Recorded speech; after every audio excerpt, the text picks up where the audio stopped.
Just recently, the CEO of Palantir, Alex Carr, what did he say? Two people will succeed in the AI economy: neurodivergent people and people with purpose. Because all others will ask the machine why and what to do something. And then you end up somewhere because of an algorithm. Welcome to Unstoppable Podcast with Harry Sardinas, inspiring conversations with influential millionaires, investors, thought leaders, entrepreneurs who are making a massive difference with their innovative products and services, and sharing the challenges and wisdom of how they sold their first million. How actually it works, what is actually makes sense to investors. So what message do you have for those entrepreneurs with the big ego and no sales? I can introduce you 200,000 like this. You know, it's a great comment you're doing, Harry. Ego, we all have egos. Ego protects us. Ego shields us. Ego makes us to push through. But there's a limit. Because if it's all about you and you go a narcissistic way because you want to shine, you're not serving a customer. You're not resolving something. It's just you bulldozing through. So it's a fine line where you have to temper your ego, because ego is not equal to passion. There's two things. Yeah, and this is where a big recommendation goes. If you focus on something, you have to put yourself in the shoes of the others, because otherwise you will not develop something, come up with something which is actually solving for, which makes the world a better place, which is something you really care about, something buyers, or customers will really want. And there's a fine line, because a lot of those egos, you've seen a lot of startups at the end failing. Big ego got hurt, ego is not nurtured, down goes, and I move on, and I do something else with my ego. So one of the big pieces, if you are looking from an investor perspective, you want to see, is the person so adamant that he goes all the mile? Does he have the stamina? Even then when it's hard, you still keep going. Yeah, because you have to be running like in sports. I did a lot of years, high-end sports. I was in the Bundesliga in Germany in judo, not football. Yeah, I was in a national team. Yeah, and so that is, if you're in the green anxiety zone, that's when you win. You have to be out of comfort zone. You have to be in the green anxiety zone, but not the red.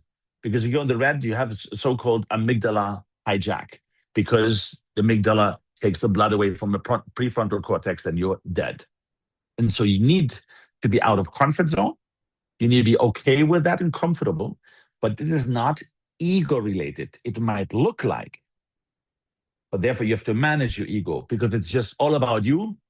Quickly, an investor will say, I don't believe him. It's too much selfish things. He need to resolve something. He need to deliver a product, and he need to serve a customer. Yeah. And Florian, but the reason we all been there, even me, right, at the first, because when we are entrepreneurs, we don't know what we're doing, right? And then you being an employee, and now you have this tiny business that's making you money, and you think that you're a big deal. The problem is that when the company expand, my first 2 years in entrepreneur, my company was like this: hey, I'm Harry here, I'm a big deal, everybody need to do what I say.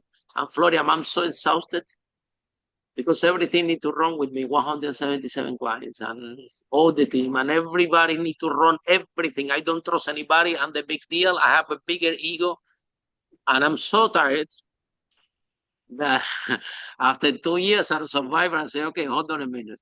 Yeah. And on top of that, my team is going out for a drink, and they are not inviting me, which I hate it. So I'm thinking in my house, I'm tired. And on top of all this, I'm so exhausted. I'm doing everything. I made them the same face all of them. I'm going, and on top of that, they go for dinner. They're inviting me. This is something wrong. So that was my biggest nightmare. So I say, okay, let's have a different approach. My first thing was like this: I can sleep more. Yeah. So I took one of the managers, and I said, Eva, from now you Harry. She's like, what? Yes. So what that means? Okay, that means that everybody wants to speak with Harry. From now on, we'll speak with you. And you take the decision, and whatever you decide is fine. You don't have to tell me. It's okay. That's you, Eva. You are Harry from now on. So I say, okay, fine. And then little by little, when the team start to come with problems, I say, okay, let's do something. Just propose 3 solutions. Okay, propose 3 solutions, and and after you propose the 3 solutions, then we pick the first solution, right? We pick the solution that is more suitable for you, and then little by little, they start to get ownership of uh, the company, and they start to develop themselves as leaders. And guess what happened? One day I arrived to the office and they told me, Harry, we don't need you, go home. We can grow this company without you. And actually, I was happy. Number one, that they invite me to go for a drink back again. And also, I was so happy that in fact they were better than me. And I realized that it's not about me, it's not about the ego, it's about them. And the company grow because I'm only one person. So now it's not even that I did that so I can sleep more. They literally send me home. So I have to go through this process, Florian, but it's kind of by accident. I didn't out of survival. Do you know any resources or anything that entrepreneurs can? Because this is just a story that I'm sharing with you, right? But there is, do you know any process or any when you bring startups on board? Because this is serious. I realize that this is a big, this only the thing can kill or make the company succeed. And especially when in the startup phase.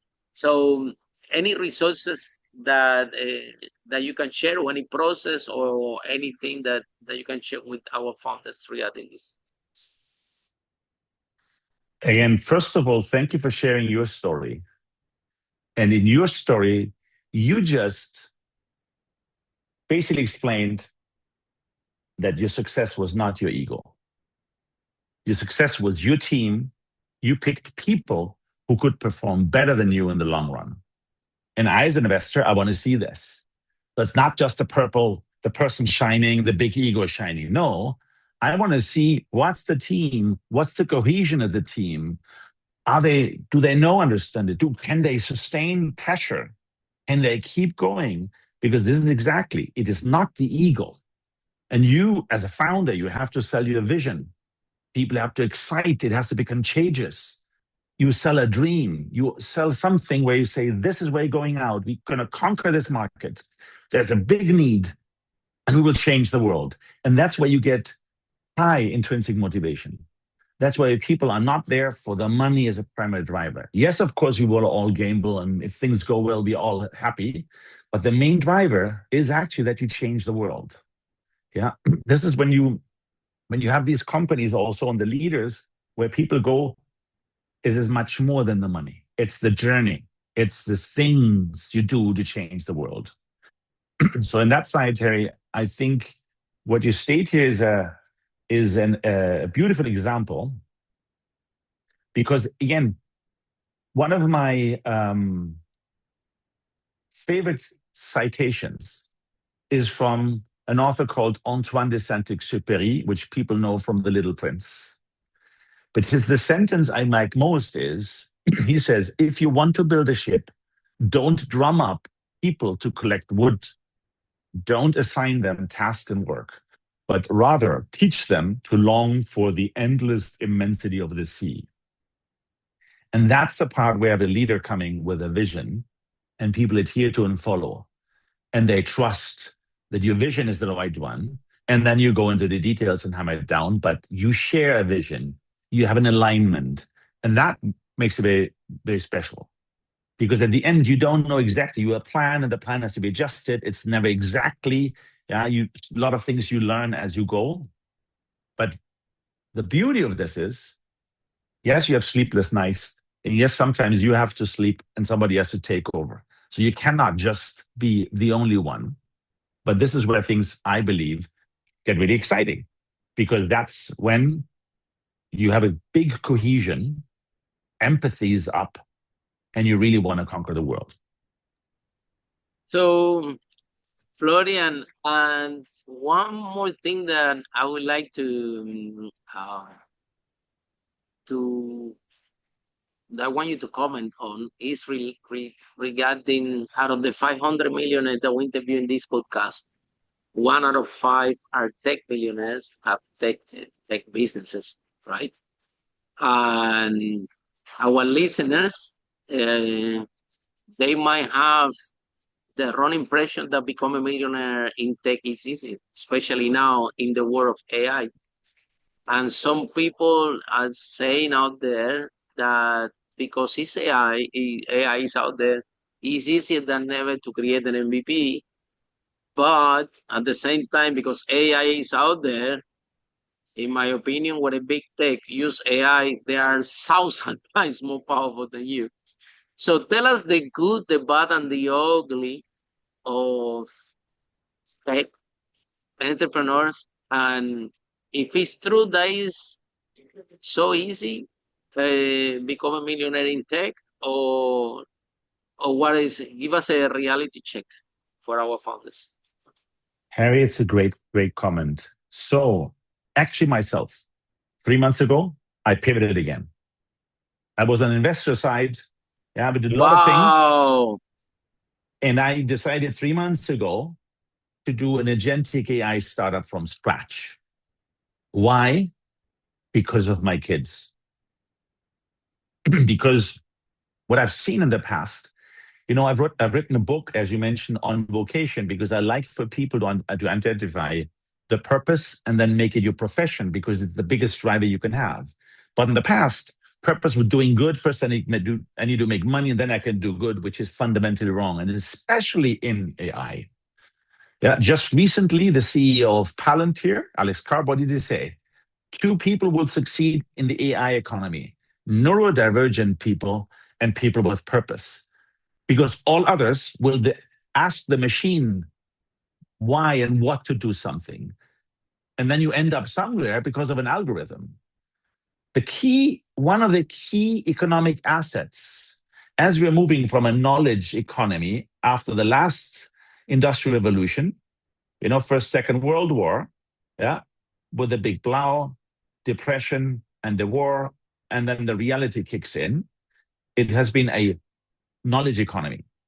You needed to be at the right place, have enough money or access to knowledge over years, studies, do a job, get seniority, because it takes time for you to learn and retain that knowledge.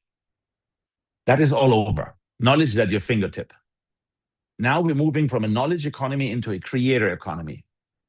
So you can create so easy, so fast something, but you have a gazillion people around you doing the same.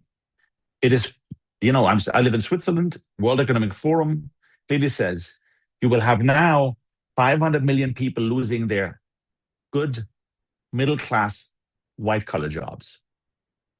Students out of university will go out and have no longer an entry-level job because you don't need youngsters anymore. And I've lived it last year. Last year, we did a management buyout of a company.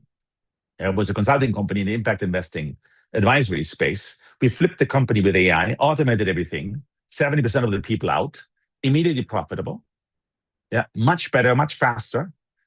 And that was in May last year. And I said, if this will do everyone, which is happening right now. Follow us for more interviews with world's most influential, audacious entrepreneurs that overcame challenges and adversity, providing you with the blueprint of how they sold their first million so you can grow your business exponentially.